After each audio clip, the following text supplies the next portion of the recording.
Hey Internet.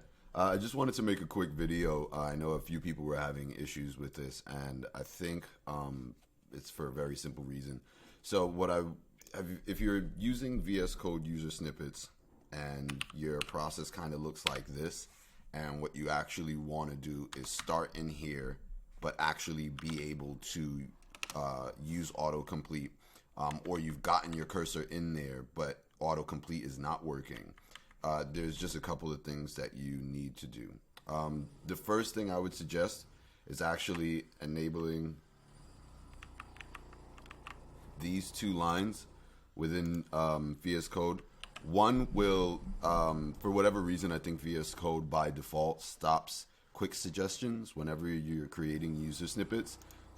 You don't need this if what you're creating is just a one spot because of what I'm going to show you next. But if you're creating a larger snippet where you want autocomplete to work in several places, I think this is the way to go.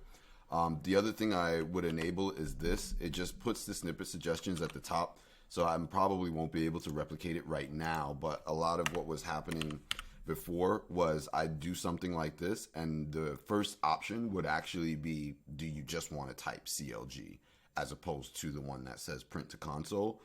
So when I moved it to top, all of a sudden that stopped, and I think that was pretty awesome. But the problem again is that what I ideally want is to not have to move the cursor back into here in order to then access my variables or whatever. So the key to doing that is actually in your actual snippet code.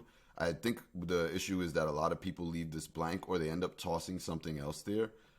One of the things that has worked for me, and I'm sure it works maybe with the other two, but as tab stops, I don't really go with it. I go with the 0.